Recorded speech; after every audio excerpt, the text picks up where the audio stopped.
Hello friends, welcome to trip Siva. இந்த வீடியோவில் நம்ம என்ன பார்க்க போகிறோம்னா, திருக்கோயிலூரில் அமைந்துள்ள அருள்மிகு வீரட்டானேஸ்வரர் திருக்கோயில் பற்றி தான் பார்க்க போகிறோம். மூலவர் வீரட்டேஸ்வரர், உற்சவர் அந்தகாசுர வதமூர்த்தி, அம்மன் பெரியநாயகி சிவானந்தவல்லி, தல விருட்சம் சரக்கொன்றை, தீர்த்தம் தென்பெண்ணையாறு, புராண பெயர் அந்தகபுரம் திருக்கோவிலூர். தேவார பாடல் பெற்ற தலம் இது.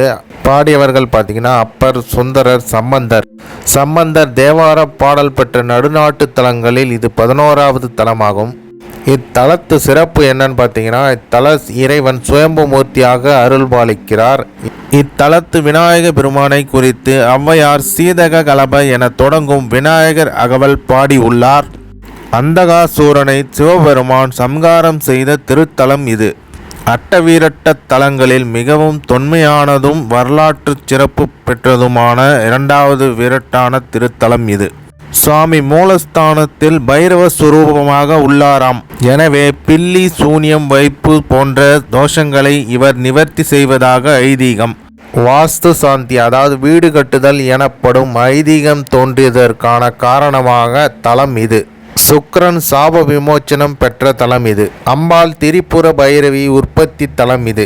சப்தமார்கள் உற்பத்தியான தலம் இது. 64 பைரவர்கள், 64 பைரவிகள் உற்பத்தியான தலம் இது. சிவனின் தேவார பாடல் பெற்ற 274 சிவாலயங்களில் இது 222வது தேவார தலமாகும். இவ்வளவு சிறப்புகள் கொண்ட இந்த வீரட்டானேஸ்வரர் திருக்கோயிலை வாழ்க்கையில் ஒரு முறையாவது பாருங்கள். கூகுள் மேப்ஸ் லொக்கேஷன் நான் டிஸ்கிரிப்ஷனில் தரேன், வேணுன்றவங்க செக் பண்ணி பாருங்கள். கோயில் திறந்திருக்கும் நேரம் பார்த்திங்கன்னா காலை 6 மணி முதல் 11 மணி வரை, மாலை 5 மணி முதல் இரவு 8 மணி வரை திறந்திருக்கும். இத்தலத்தின் தல விநாயகர் திருநாமம் பெரிய யானை கணபதி, முருகப்பெருமானின் திருநாமம் சண்முகர். இத்தலத்தின் பெருமை என்னன்னு பார்த்தீங்கன்னா, பாரிவள்ளல் தன் மகள்களான அங்கவை, சங்கவை இருவரையும் திருக்கோயிலூரை ஆண்ட தெய்வீக மன்னனுக்கு ஔவையார், கபிலர் இருவரும் சேர்ந்து திருமணம் செய்து வைத்த சிறப்பு தலம் இது. இந்த திருமணத்தை வைத்து அமைந்த பெயர்களே சுற்றுப்புற கிராமங்களின் பெயர்களாக இப்போதும் உள்ளன.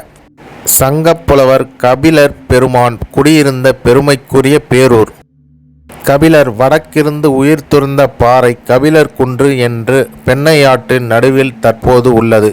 நம்ம ஏற்கனவே கபிலர் குன்று போட்டிருப்போம், அதையும் பாருங்கள், இந்த வீடியோவோட எண்டில் வரும். இத்தலத்து முருகப்பெருமான் குறித்து அருணகிரிநாதர் திருப்புகழ் பாடல்கள் பாடியுள்ளார். 64 நாயன்மார்களில் இருவரான மெய்ப்பொருள் நாயன்மார், நரசிங்கமுனைய நாயனார் ஆகியோர் அவதரித்த ஊர் இது. இக்கோயிலின் தல வரலாறு என்னன்னு பார்ப்போம். பார்வதி ஈசனின் இரு சூரிய சந்திரன் கண்களையும் விளையாட்டாக மூடியதால் இருள் சூழ்கிறது. இருள் சூழ்ந்த அந்த இருளே அசுரனாக மாறுகிறது. அந்தகம் என்பது இருள், அதாவது அஞ்ஞானம். அந்த அந்தகாசூரனுக்கும் ஈஸ்வரனுக்கும் யுத்தம் நடக்கிறது. சிவன் தன் கரத்தில் உள்ள கதையால் அந்தகனுடைய தலையில் அடிக்க அவன் தலையில் இருந்து இரத்தம் பீரிட்டு பூமியில் விழுகிறது. ஒவ்வொரு துளி இரத்தத்தில் இருந்தும் பல அசுரர்கள் உற்பத்தியாகி போர் தொடர்ந்து கொண்டே இருக்கிறது. பார்வதி காளி சொரூபம் கொண்டு அந்தகனின் தலையில் இருந்து வெளிப்படும் இரத்த துளிகளை கபாலம் கொண்டு கையில் ஏந்தி அசுர உற்பத்திகளை தடுக்கிறாள். வெளிப்பட்ட இரத்தங்கள் இரத்த கோடுகளாகி 8 திசையிலும் விழுகிறது. குறுக்கும் நெடுக்குமாக 8 8ஆக 64, அதாவது சதுரங்களாக பதகங்களாக விழுகிறது. அந்த பதகங்களில் சிவன் தனது அருளால் 64 பைரவர்களை உற்பத்தி செய்து அந்த பதகங்களில் இருக்க செய்கிறார். 64 பைரவ சக்திகளையும் உற்பத்தி செய்து அசுர உற்பத்தியை தடுத்து அசுரனை வதம் செய்து தேவர்களுக்கும் அனுகிரகம் செய்கிறார். இதுவே இந்நாளில் வாஸ்து சாந்தி என்று கிரக பிரசவ காலங்களில், வீடுகட்டு காலங்களிலும் செய்யும் வாஸ்து சாந்தி தோஷ நிவர்த்தி ஆகும். இந்த 64 பைரவர்களே வாஸ்து பூஜை எனப்படுகிறார்கள்.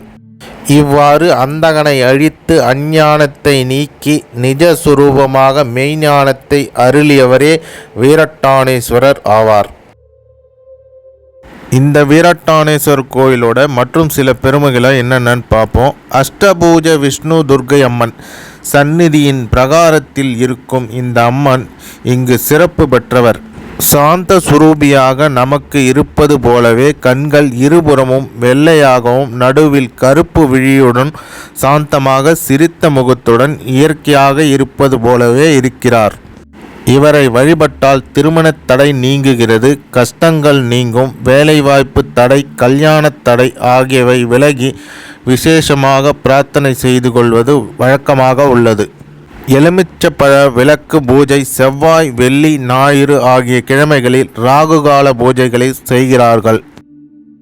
மற்றொரு பெருமை என்னன்னு பார்த்தீங்கன்னா, பெரியானை கணபதி சுந்தரர் சேரமான் இருவரும் வான் வழியாக கைலை செல்லும் போது அவ்வை இந்த தலத்தில் பூஜை செய்து கொண்டிருந்தார். தானும் கைலை செல்ல எண்ணி அவசரமாக பூஜை செய்தாராம். உடனே விநாயகர் காட்சி தந்து பொறுமையாக பூஜை செய்ய அருளினார். சீதக்கபை என தொடங்கும் விநாயகர் அகவல் பாடி பூஜை செய்த பிறகு விஸ்வரூபம் கொண்டு தன் துதிக்கையால் ஔவையாரை சுந்தரர் சேரமான் ஆகியோர் சென்றடையும் முன்பே கைலையில் விட்ட கணபதி இவர் விஸ்வரூபம் எடுத்ததாலேயே பெரிய யானை கணபதி என்று பெயர் பெற்றார். சண்முகரின் பெருமை. முருகன் அசுரனை கொன்றதால் பிரம்மஹத்தி தோஷம் நீங்கிய பூமியால் சிவபூஜை செய்ய வேண்டினார். அம்பாள் எந்த இடம் என்று உணர்ந்த அம்பாள் தன் கையில் இருந்த வேல் விழுந்த இடம் திருக்கைவேலூர் என்பதால் இவ்வூர் பெயர் பெற்றது. முருகன் சிவனை பூஜை செய்த தலம் இது. இவர் அருணகிரிநாதரால் திருப்புகழ் பாடப்பெற்றவர். அட்ட வீராநட்டத்தில் ஏற்கனவே நம்ம திருவதிகை வீரட்டானேஸ்வரர் கோயிலும் போட்டிருக்கோம். அந்த வீடியோவும் இந்த வீடியோவோட எண்டில் வரும். இதை பார்த்துட்டு அந்த வீடியோ பாருங்கள். இவ்வளோ சிறப்புகள் பெற்ற இந்த வீரட்டானேஸ்வரர் கோயிலை கண்டிப்பாக பாருங்கள். கூகுள் மேப்ஸ் லொக்கேஷன் சொன்ன மாதிரி நான் டிஸ்கிரிப்ஷனில் கொடுத்துருக்கேன், வேணுன்றவங்க செக் பண்ணி பாருங்கள். இங்குள்ள ஈசனை வழிபடுவதற்கு மன நிம்மதி கிடைக்கும், பூர்வ ஜென்ம பாவங்கள் விலகி புத்திர தோஷங்கள் விளங்கும் மற்றும் காரிய தடைகள் நீங்கும். வீடு கட்டுவதற்கான தடைகள் இத்தலத்தை வழிபட்டால் நீங்கும். சுக்கிரன் சாப விமோச்சனம் பெற்ற தலம், அதனால் திருமண தடை விலகும்.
நம்ம சேனலை லைக் பண்ணுங்கள், கமெண்ட் பண்ணுங்கள், ஷேர் பண்ணுங்கள். மறக்காமல் சப்ஸ்கிரைப் பண்ணி பெல் ஐக்கானை டேப் பண்ணி ஆலில் போடுங்க. அப்போ தான் அடுத்தடுத்த வீடியோஸ் நோட்டிஃபிகேஷனில் வரும். இந்த மாதிரி வரலாற்று சிறப்புமிக்க கோயில்கள் மற்றும் சுற்றுலாத்தலங்கள் நம்ம சேனலில் வரும். Thank you friends.